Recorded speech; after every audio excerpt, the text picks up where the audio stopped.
And that's when I told her, no, darling, I think the concept with which you are confused is symbolism in Joseph Conrad's Heart of Darkness. You know, I too have had trouble distinguishing. It's quite ambiguous, especially in late 19th century British literature. It's more of a blunder than a failure, though. Classic humbling experience. Now, Scotty, for this week's show, is it imperative that I know with whom Michigan will be engaging in a rousing round of competitive sport? Yeah, we're engaging in sport with Illinois. You know, speaking of Illinois, I read the most... Hey, what's up, What's up? Are you ready? Hey, Are you ready? Yeah. Did, you guys watch the game this weekend? Yeah. Did you? More importantly, you see the cheerleaders?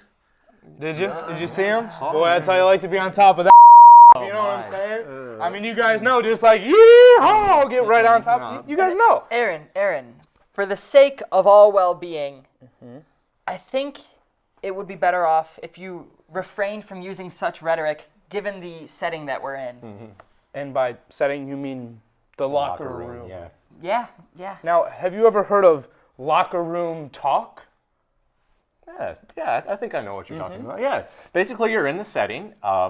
It's a good idea when you're in the media to say whatever the hell you want and just say it's locker room talk. It's like a free pass. That's right, exactly. And we're in the locker room. Free pass. Okay. So, what else, Jason?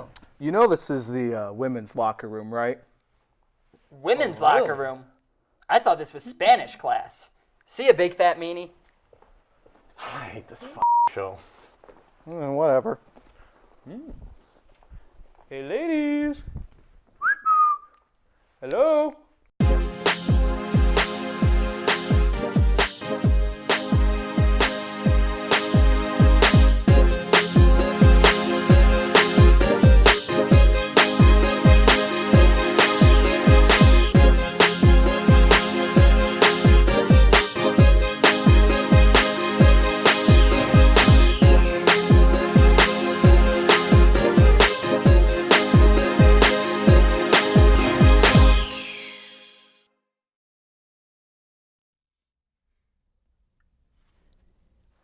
Hey everybody, welcome to the Ultimate Sports Show. I'm Scotty, and it looks like we have a really small crew this week.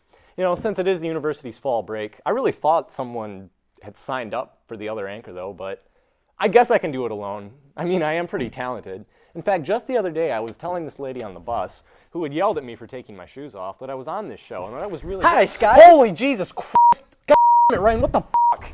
What were you doing under there? I thought it'd be a good idea to surprise you. You almost gave me a heart attack. Well, see, that just means that you have a really big heart, Scotty. Let's just go to snaps. What's happening? What's happening? Hey! Michigan State lost again this weekend, and their fan base collectively reinforced the stereotype that they are intellectually inferior to Michigan by calling for the firing of their head coach, Mike D'Antoni. Oh boy. I'm all for that, but the Spartans shouldn't be. He's the best coach they've had in the last roughly half a century. Why the hell do they want him gone? Do they want to lose more often? Are they trying to return to the inadequacy standard set by the great John L. Smith? Purdue even took it a step further and actually fired their head coach after losing to a very solid Iowa squad. I'm not sure why a predictable loss to a good Iowa team was the last straw. They're 3-3 this year, which, for Purdue, is actually quite impressive. I mean, they even had the potential to make it to a bowl game. They're playing the best they've played since... They're playing the best they've played.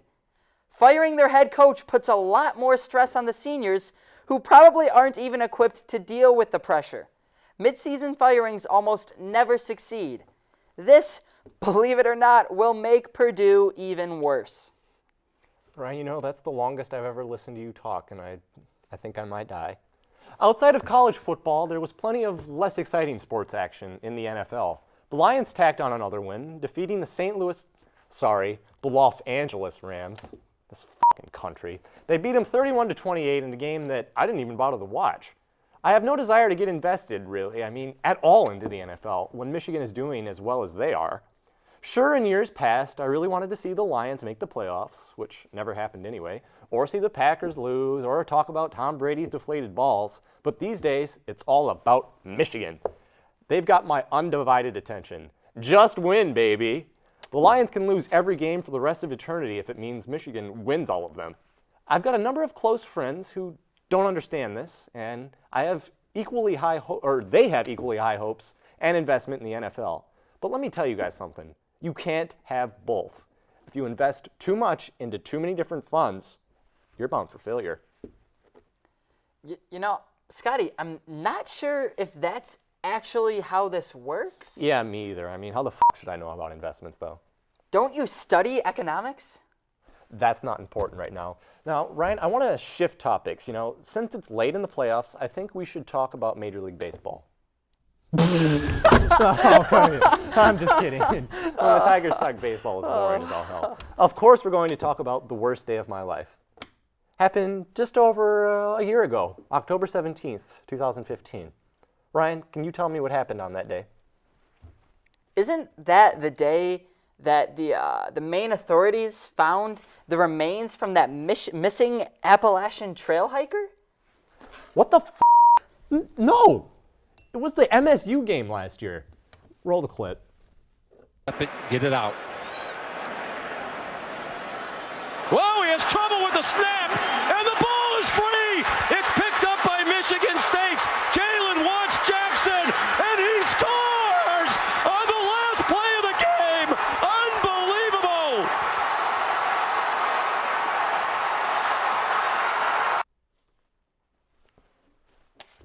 Out of all of the heartbreaking, soul-sucking, brain-stunning, gut-wrenching, knee-slapping, mind-blowing, finger-pulling, toe-tapping, hog-wrangling, mother-f***ing ways we could have lost this game, it had to be a touchdown as time expired due to a botched play that was 1 in a million.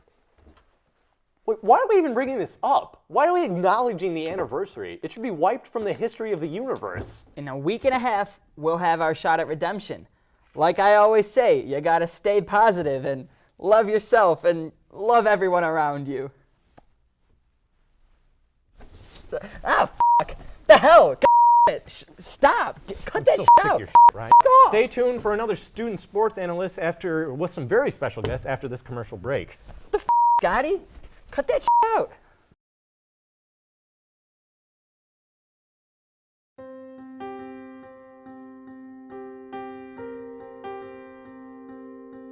You see, dorm basketball was invented by some very lazy college newspaper columnist. What if I told you that some dreams can come true? Finally, I was able to say that I was the champion. Clifton was putting up numbers that were just unheard of, and that's when the problems arose. All up and down Main Street, boy. So guess what? You better start. Whipple was disgracing the whole game with what he was doing. What if I told you that the man chosen to bring him down was a blind man? It would be entering high school that I had the accident.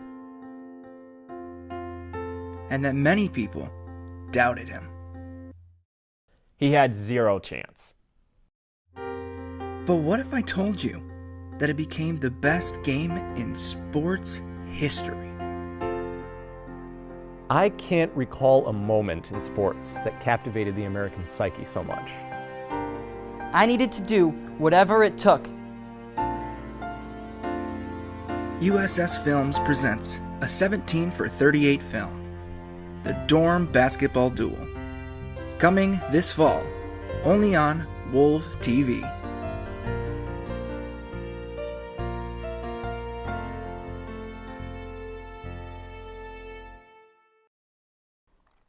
Hey everybody, haven't seen me in a while, have you? Remember what I said earlier about being short-handed for crew today? Yup, I'm doing this segment too. If you ever wondered what's on TV in hell, it's me hosting every program on every channel. Anyway, we're doing another student sports analyst, only this time, there are 2 of them. Just like how there are always 2 Sith. Ooh, weird. So I'm here with School of Information senior Jake Wellens and computer scientist senior Jason Brown, who's also an occasional crew member here on USS. So I've already got a little bit of bias for you, friend. Yeah. Excellent. Glad I have that on camera. Me too. So tell me a little bit about what you guys do. It sounds really f***ing complicated. It involves coding in both instances, right? Something like that? Yeah, sure.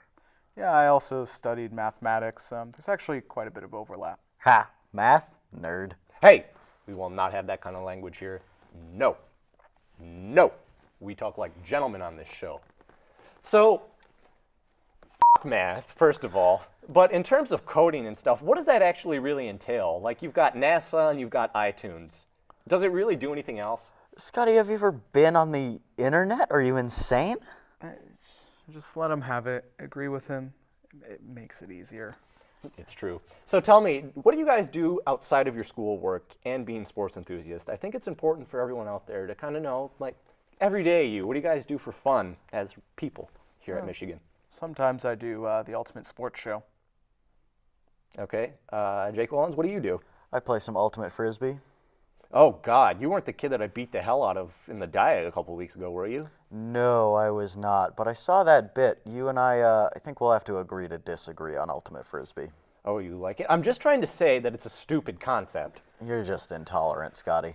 Okay, you know what? You cannot talk to me like that just because you have known me for a very long time, since we were freshmen, okay? That does not entitle you to use that vulgar tone. Wait, you've known him since freshman year too? I met him like the first week of class. I met this kid at freshman orientation, so for anyone wondering, yes, he's always been like this. All right, you know what? We can sit here and talk about the past until we're out of breath, but we've got sports to talk about. So check this out. There was one time I wake up in the middle of the night and Scotty's just sleeping on my couch. Dear God. All right, so normally we talk about Michigan football. Second half of the season's coming up. Wait, I got a story. So he, freshman year, needs to call me, but he doesn't have my number. So he goes online to C-Tools and finds my resume, which had my home phone number in San Francisco. So he ends up calling my dad in the middle of the night. Okay, maybe you should put your regular number on the resume, not your home phone number. And it was not the middle of the night in San Francisco. It was the middle of the night here in Ann Arbor, and by my math, it's a reasonable time of evening in San Francisco, where your dad was. My dad disagrees, you drunken idiot. Drunken idiot? I never drank a day in my life. My roommate was drunk that night. It was his idea to call your dad. Boy, I tell you, he was more messed up than that one night that J.T. Barrett got a DUI for drinking underage behind the wheel. You know, speaking of J.T. Barrett, I think Jabril Peppers has a good shot at the Heisman Trophy this year. Really? I mean, look at the other people on that list. You've got Lamar Jackson, Deshaun Watson, what's the Washington kid? Jake Browning. Ooh, Jake Browning, Jake Wellens. I'm sensing a little connection. And J.T. Barrett, of course. There is 0% chance that he knocks all of them out of the way and wins this thing. The Harbaugh hype train stops for nothing, Scotty. Toot toot. Okay, you know, the rest of them are quarterbacks. Jabril's going to have to put up some monster offensive numbers in the back half of the season if he wants to compete. He's going to need carrying the ball as a quarterback or a running back 15, 20 times a game. Come on, Scotty. All he needs is one Woodson-esque touchdown run that the media team can run with. Absolutely. If Michigan can finish at the top of the Big Ten and secure a solid postseason path, he'll be in contention for sure. All right, you two both need to stop raising everybody's expectations. I talked about that earlier, talked about it last week. Just stop. It's not good for anybody. Have some damn school spirit, Scotty. We haven't beat Michigan State or Ohio State for the past 3 years. I refuse to be the only class to never beat either of those two teams. You refuse to let that happen. Are you implying that you individually have some sort of plan to prevent this from happening? What exactly is that, Jake Wallens? Tell me. Jim Harbaugh. All right, you know, I don't know if you guys have anything more insightful to ask or to talk about with me. I do want to thank you for being here. It's always a pleasure to have friends and fellow students on the show. Good luck with your robot. I'm still not, you know, beep, bop, boop, bop, sold on or why that's even a degree path here at Michigan. But for all of you out there, thanks for tuning in. Be sure to check in next week for an all-new Ultimate Sports Show digital short. Go Blue and Hooray Sports!